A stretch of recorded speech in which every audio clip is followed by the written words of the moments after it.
요즘엔 빅데이터라는 말보다 스마트 데이터라는 말을 쓰기 시작하는 것 같아요. 근데 그동안에 이제 양적인 문제보다는 이제 질적인 문제 접근하고 있는데요. 거기에 대한 제 그냥 개인적인 견해를 좀 말씀드릴까 합니다. 다 이미 빅데이터 아시는 용어죠. 새로운 용어 나오면은 처음에 어렵다가 한 1년쯤 듣고 나면 다 아는 것 같이 착각하거든요. 저는 아직도 잘 모르겠어요. 이게 정확히 뭔지. 제가 정책도 만들어보고 다 해봤는데도 불구하고 여전히 어려운 단어고요. 인공지능만큼 어려운 단어입니다. 근데 이런 걸 생각해보면은 항상 우리가 뭔가 분석적인 것들을 생각하거든요. 그리고 어떤 시각화를 할 건지, 뭘 보여드릴지 이런 고민 많이 하죠. 그리고 또 어떤 경우에는 서비스에서 실질적으로 우리가 데이터에 기반해서 뭔가 좀 더 디테일하게 바라본다는 정교하게 일을 하는 것을 상상을 하고 이런 것들을 고객들한테 제안을 하는데 막상 현업에 계신 분들 만나보면은 답답해 하세요.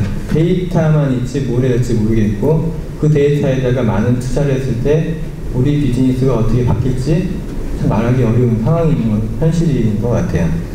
앞에 발표해 주신 많은 분들이 많은 사례를 얘기했지만 실제로 그걸 가지고 비즈니스에 적용시켜서 효과를 보는 게 아직은 좀 결론이 안 났거든요. 좀 더 시간이 지나야 될 것 같은데요.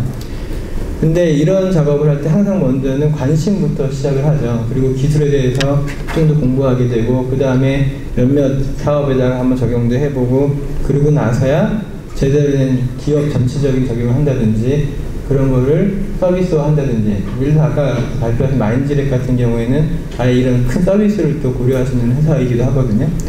이런 걸 지나갈 텐데 앞에서 어느 분께서 원유 얘기를 하셨어요. 사실 저희가 데이터 마이닝 그러면은 마이닝이 원래 그 채굴 하는 거잖아요. 근데 굉장히 비슷한 것 같아요. 원유가 채굴이 되고 뭔가 가공을 하거든요. 일단은요. 그 전기공장에 보내기 위해서 그 저장을 하고 나면은 각가지 기법을 써가지고 정제를 하죠.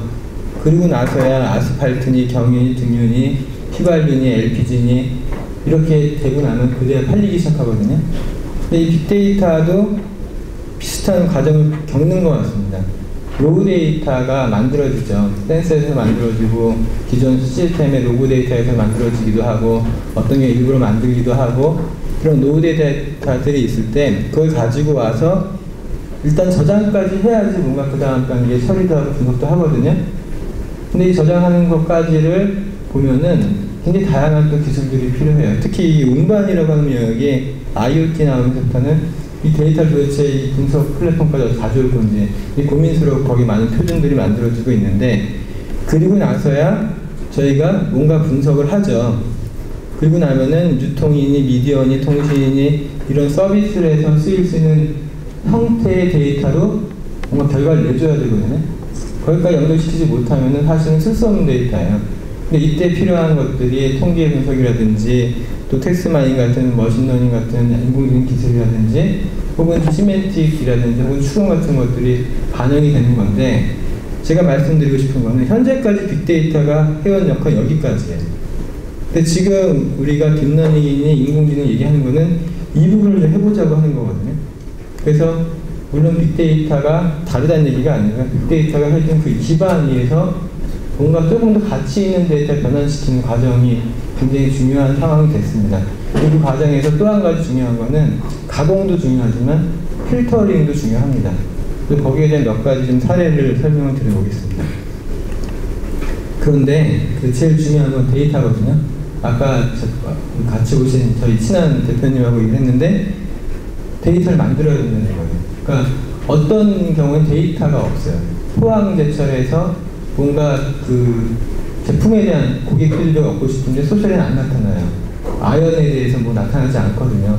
아니 그런 게 필요하다면은 그 데이터를 만들 수 있는 메커니즘이 작동을 해야 돼요. 그래서 제가 다른 얘기 하기 전에 우선 말씀드릴 거는 데이터가 있는지 없다면 어떻게 만들어낼 건지 굉장히 중요한 걸 좀 한 번 더 강조를 좀 해드리고 싶고요.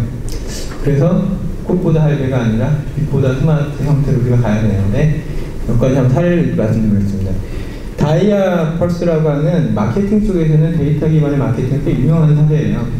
여기서는 이제 아기들, 기저귀 이런 걸 얘기하는데 이 사람의 소득 수준이 어떤지, 어느 지역에 살고 있는지, 그 다음에 그 집에 아이들이 있는지 없는지 이런 것들을 판단해서 거기에 맞춰진 홍보를 해요.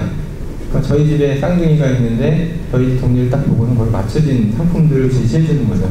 엉뚱하게 비싼 걸 보이는 게 아니라.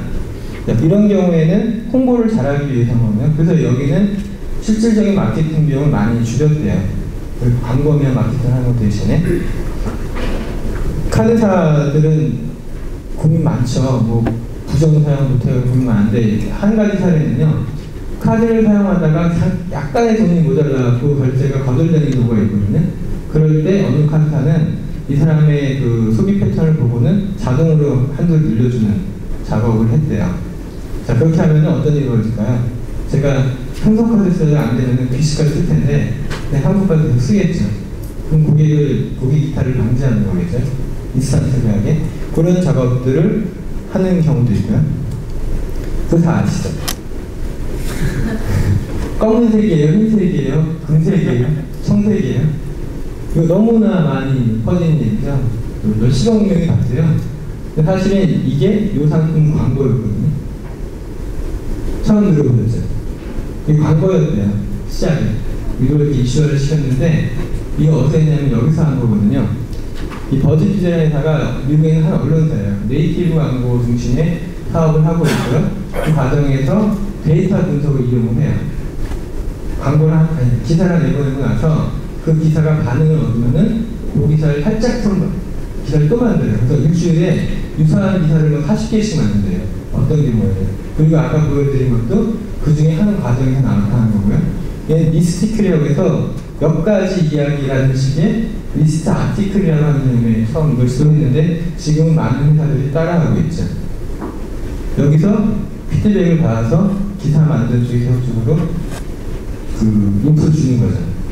그걸 하기 위해서 이 기사가 어떻게 반응하고 있는지 특허까지 하고 있어요. 이 특허가 9가지 정도 사진이 있는데 제가 하나만 보여드리는 건데, 한번 보시면 재밌습니다. 저희 회사는 비슷하게 뉴스를 분석하는 걸 해서 뉴스들을 가지고 서비스하는 걸 한번 해보고 있어요. 아직 돈은 많이 못 벌고 있는데 계속 해낼 거고요. 이거 하나만 더 말씀드리고 정리를 하겠습니다. 전화 기록 가지고 주문량을 확인할 수가 있거든요. 특히 배달 업체인 경우에. 그래서 강남에 어떤 회사가 있나, 24시간 배달 전문 중국집이 있는데요. 점유율이 70%예요. 비동일에. 그리고 개포동까지도 가요. 여기 있는 회사인데. 제가 이렇게 어디로 말씀을 안 드릴게요. 하면 안 되니까. 근데 이걸 할 때 중요한 거는요, 도대체 걸려온 전화가 주문 전화인 걸 어떻게 아느냐는 거예요. 이게 제가 아까 말씀드린 필터링의 문제인데, 이거 갖고 해야 돼요. 얼마나 많은 시간 동안 통화했는지, 어디서 했는지, 언제 했는지, 어떤 때 했는지. 그런 몇 가지 규칙들을 가지고 중요한 데이터를 뽑아낼 수가 있거든요. 예를 들면은 종업원 여자친구 전화번호하고 주문 전화하고 패턴이 달라요. 그리고 전화 걸었다가 잘못 끊은 거하고 실제 주문 전화가 또 패턴이 달라요. 이걸 가지고 여러분들 나름대로 데이터에 대한 룰을 만드셔야 돼요. 만약에 아직 빅데이터 시작하지 않은 회사라면은. 여하튼 저희가 뭔가 적응을 잘해야지만 강력하다고 하잖아요. 행정 경쟁력이 있고, 그런 데이터가 여러분들 사업의 행정에 더 큰 역할을 해서 생각을 하고요. 그 과정에서 중요한 데이터를 뽑아내는 게 저는 더 중요하다고 생각합니다. 알고리즘보다는 어떤 데이터가 필요한지를 먼저 이해하는 게 필요할 것 같고요. 마지막으로 이런 영화가 있었거든요. 2008년에 예쁜 아가씨하고 약간 멍청한 아저씨하고 나와가지고 자충우도를 하다가 문제를 해결하는 게 있는데요. 거기서 이런 얘기가 나와요. Saving the world, and loving it이라는 게 마지막 모토인데, 저는 그게 게스마트인 것 같아요. 저희 데이터가 세상을 살릴 수 있다고 생각하고요. 여기는 it이라고 얘기했지만 저는 IT가 도울 수 있을 거라고 생각합니다. 여러분들 데이터를 좀 잘 살펴보시고 필요한 정보들을 가지고 좋은 사업을 하시면 고맙습니다.